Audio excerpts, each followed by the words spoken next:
Where can a married couple turn to find a reliable standard? Is there an operating manual for a successful marriage? Yes, there is. The best place to go for technical information on any product is the manufacturer. Marriage is no different. God created marriage and established it as the first and foremost of all human institutions and relationships. As the manufacturer of marriage, God understands it better than anyone else. It only makes sense, therefore, to refer to his tech manual, the Bible, for information on how to make it work. Surprisingly, many of the traditional marital roles are not specifically delineated in the scriptures. There are no bullet lists, no equations, and no formulas. What the Bible does provide are principles. Perhaps the most significant description of how husbands and wives are to relate to each other is found in the words of Paul, the first century Jewish Christian scholar, church leader, and missionary. Wives, submit to your husbands as to the Lord. For the husband is the head of the wife, as Christ is head of the church, his body, of which he is the Savior. Now, as the church submits to Christ, so also wives should submit to their husbands in everything. Husbands, love your wives just as Christ loved the church and gave himself up for her to make her holy, cleansing her by the washing with water through the word, and to present her to himself as a radiant church without stain or wrinkle or any other blemish, but holy and blameless. In this same way, husbands ought to love their wives as their own bodies. He who loves his wife loves himself. After all, no one ever hated his own body, but he feeds and cares for it, just as Christ does the church, for we are members of his body. For this reason, a man will leave his father and mother and be united to his wife, and the two will become one flesh. This is a profound mystery, but I am talking about Christ and the church. However, each one of you also must love his wife as he loves himself, and the wife must respect her husband. Ephesians 5, verse 22 through 23.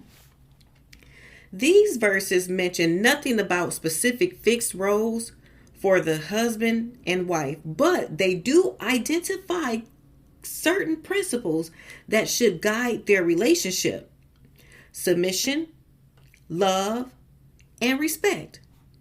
It is interesting to note that although Paul states 4 times that husbands should love their wives, he never once mentions that wives should love their husbands. Their love is implied in their submission to and respect for their husbands. Clearly, Paul's emphasis here is on the attitude and behavior of the husbands. They are to love their wives as Christ loved the church and gave himself up for her. This focus on the husband is important for at least 2 reasons. First, by God's design, the husband is the head of the wife and the spiritual leader of the home.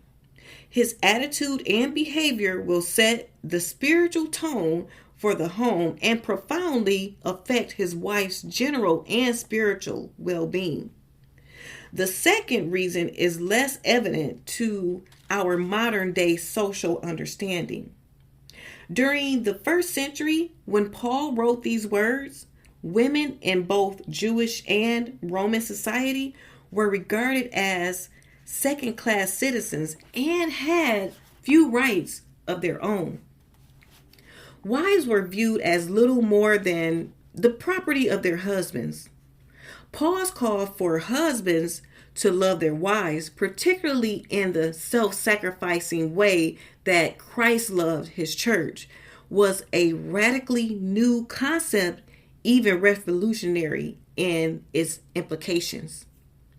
Love between a husband and wife was not itself new.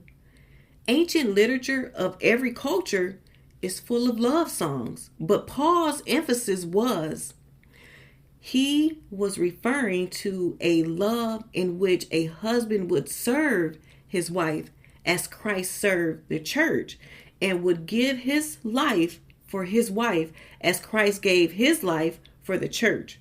Sacrificial love is in itself a form of submission.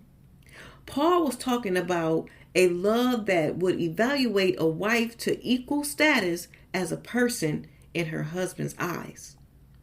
Sacrificial love is in itself a form of submission.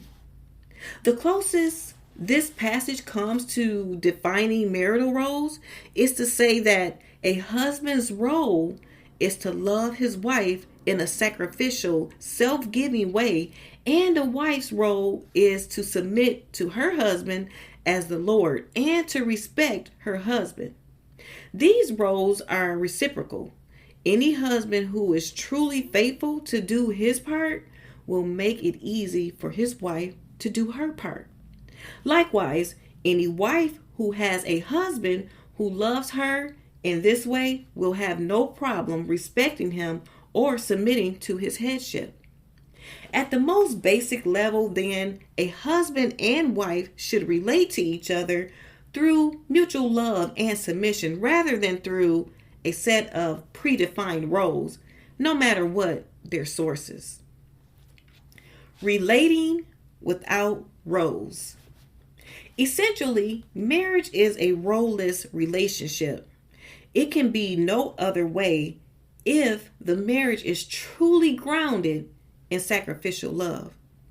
Sacrificial love is unconditional love. Love without reason. True love has no reason. It just is. Unconditional love loves regardless of the behavior or lovableness of the ones loved and whether or not they return that love. The New Testament identifies this kind of love with the Greek word agape. It is the kind of love that God exhibits toward a sinful human race. The kind of love that Jesus Christ demonstrated when he willingly died on the cross for that sinful race. As Paul wrote in his letter to the believers in Rome, you see, at just the right time, when we were still powerless, Christ died for the ungodly. Very rarely will anyone die for a righteous man, though for a good man someone might possibly dare to die. But God demonstrates his own love for us in this: while we were still sinners, Christ died for us. Romans 5, verse 6 through 8. Sacrificial love is unconditional love. Love without reason. God does not need a reason to love us. He loves us because love is his nature.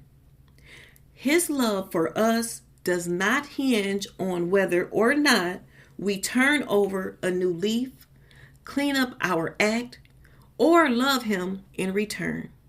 Agape makes no demands, holds no expectations, and carries no guarantees except to guarantee itself. The Lord guarantees that he will love us regardless of whether or not we return his love. The love of Christ is a roleless love based on responses rather than expectations. His death on the cross was his love responding to humanity's need for forgiveness. Jesus placed no expectation on us as a precondition to his sacrifice. He gave his life freely with no guarantee that any of us would love him back.